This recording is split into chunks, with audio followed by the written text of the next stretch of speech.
Hello Pisces, and welcome to your semi-biweekly reading. We are looking at the phase of the full moon to the new moon, and this one in particular is intense, shall we say, because we are starting this off with the full moon lunar eclipse in Scorpio on the south node.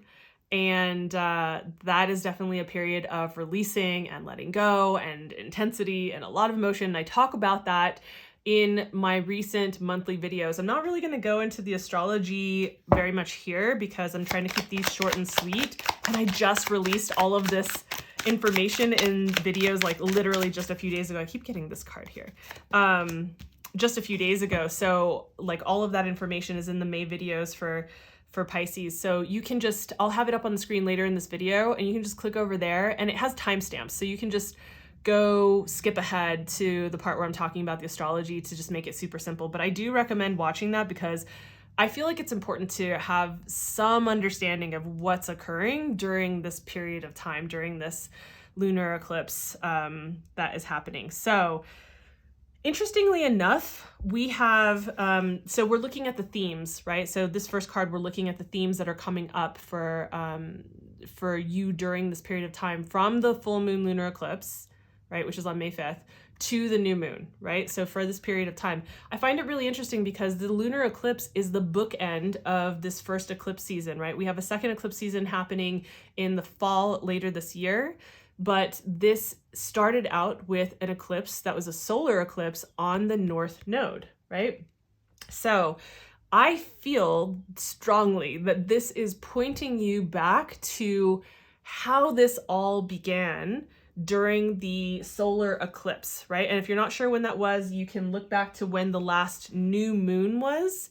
That's when this occurred, right? So that last new moon before this full moon, that's when we had, I'm blanking on the date at the moment, but that's when we had the solar eclipse and it was over the north node, right? So what themes were coming up at that period of time, right? So that was like in, gosh, I'm like trying to think, it's like April something. God, I'm really blanking. So sorry, you guys, like just go back and look at the last, you can type in solar eclipse 2023 April, right? And you'll see the date. I want to say 19th for some reason, but I think it was like the 20 something. So, look back at what was occurring, what was getting activated, what was coming up during that period of time. Were there people that were showing up in your life that were coming back into your life? Have there been people who have like popped up and very quickly left? What kinds of themes were going on around that? Did that have to do with romantic connections? Did it have to do with your career, with your community and friendships, with your day-to-day, like your work? Like with your health, your body, like what were the things that were really coming up during that period of time and being asked to like revisit that information here. With this lunar eclipse, right, we are releasing and letting go. Now, either we can be proactive about this process and really like observe what wants to go from our life, what wants to leave, what's leaving our life. And we can also be proactive about looking at like, well, what came up? What's been happening over this period of like, it's been a little over 3 weeks, right? So like almost a month. And what can I see that needs to be released as a result of like what I have experienced, witnessed, observed, learned through this period of time, right? So I really hope that makes sense. I feel strongly that this is being pointed out for you to go back and take a look at that. I think that's really important. So also within that, and this I think will help give you a clue if you're not exactly sure how that really, like what that applies to, although I think that's probably pretty clear, especially if you go back and look at the dates. Also, little pro tip, I don't always have the best memory in the world. And so I tend to go back and look at my photos in my phone. You know how you can go back and you can look at like months or, days, whatever.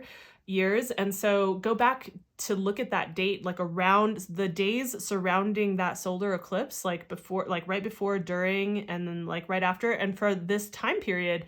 And you can like, it's so cool. You can just kind of scroll through your photos or screenshots on your phone, and you get a sense of like, oh yeah, that's what was going on. Oh yeah, that's when that person, oh yeah, this, that, right? And I think that will give you more of a sense of like, okay, what are the themes that are showing up? You'll start to maybe see a pattern, right? So then we have your spiritual advice being in the Six of Pentacles. And Six of Pentacles definitely has to do with like, what is fair, balanced, and reciprocated? You know, is there a balance of give and take between yourself and other people in your life? You know, and I think that that will help you understand some of the themes that were coming up, but also what you might need to release surrounding this particular period, right? Like, and I'm not just talking about like here, it's like showing the coins, right? And this can be about like the finances, right? It can certainly be about finances for sure. But it's also about like, you know, our time, energy, and attention. Like the way that you spend your time, energy, and attention.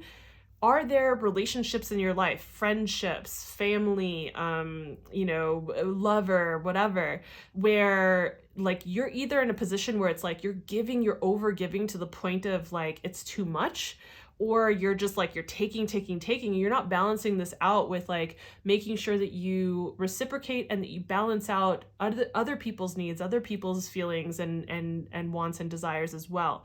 Now, if this is to do with like finances or business contracts, I would say definitely take a look at, you know, whether the deal is fair, like whether you're giving away too much or whether they're taking too much or like whatever it is, right? You want to look at these dynamics of give and take and look at what is balanced and fair, and then make adjustments from there, right? If you need to adjust your boundaries around your energy, your time, your attention, or a contract, then do that. Create a new agreement, negotiate a new agreement, have the conversation, and just be in a space of like being true to yourself and being fair at the same time.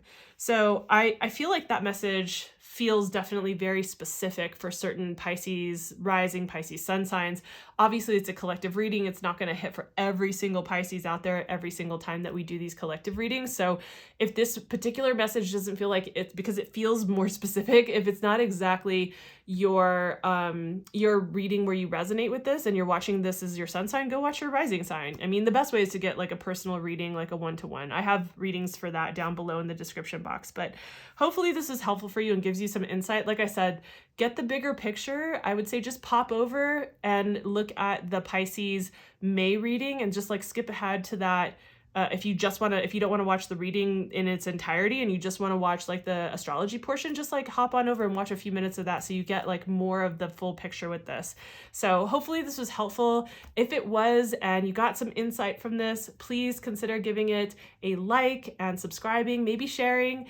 It definitely helps me as I'm building this channel. And also if you can hit that notification bell if you do enjoy these, so that way you know when these come out as soon as they come out. And I have more stuff being released later this year. So thank you for your time. I will see you in the next video. Bye.